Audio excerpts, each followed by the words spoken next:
Guys, গতকালকে high commission থেকে একটা ভিডিও দেখলাম। ঠিক আছে, হাই কমিশন, আমাদের বাংলাদেশ হাই কমিশনকে আমি অবশ্যই মন থেকে অনেক সম্মান করি। তারপরেও একটা ভিডিও দেখলাম, সেখানে বলা হয়েছে যে আপনি যেখানকার নামে আসবেন ওই জায়গাতেই কাজ করতে হবে। আচ্ছা, সমস্যা নাই। আমার প্রশ্ন হইতেছে যে এখন যে লোকগুলা নাইতাছে, 10 জন যদি আসে, 9 জনই আসতেছে ফ্রি ভিসার কোয়া যেটা বেচতেছে ওই ভিসাই। ঠিক আছে, এক জায়গায় নামে আসতেছে আর বাইরে কাজ করতেছে, এরকম ভিসাই আইতাছে। 10 জন যদি লোক আসে, 9 জনই এরকম। তাহলে আপনি এইটা আটকান না কেন? এক জায়গায় যদি 3 জন লোক প্রয়োজন হয়, সেই জায়গার নামে 10টা ভিসা তুললে বেচা দিতেছে। তাহলে এটা আপনি কথা বলতে হবে, আপনি হাই কমিশন, তাহলে এই দেশের হাই কমিশনের সাথে আপনার কথা বলে সেটা সমাধান করতে হবে। আপনি তো দেখতেছেন এরা এখন বর্তমানে ব্যবসা শুরু করে দিছে। আজকে ধরতেছে, কালকে ধরতেছে, পরশু ধরতেছে পাঠাইতেছে, আবার আনতেছে।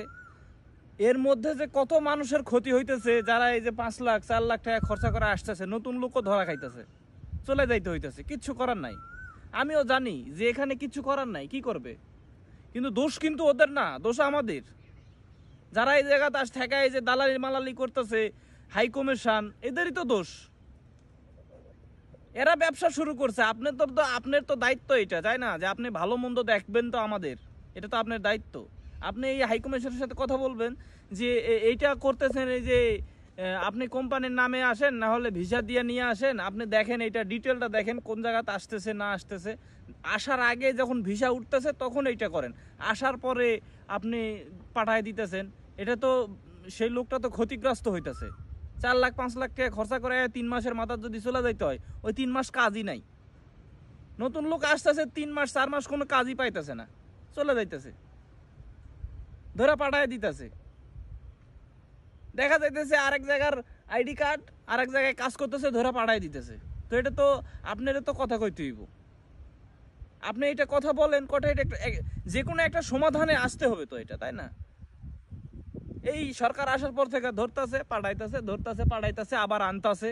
হলো যে বন্ধ রাইখা তারপরে অবৈধ লোক ধরে পাঠাইতেছে, তাহলে কোনো সমস্যা নাই। কিন্তু বন্ধ তো রাখতেছে না, লোক তো ঢুকাইতেছে, আবার ওই রকম করেই ঢুকাইতেছে। যেই লোকগুলো ধরা পাঠাইতেছে, আবার ওই লোক ওইরকম করে আবার ঢুকাইতেছে লোক। তাহলে এটার তো কোনো সলিউশন না হচ্ছে না, তাই না? আপনার দেশের মানুষই তো ক্ষতিগ্রস্ত হইতেছে।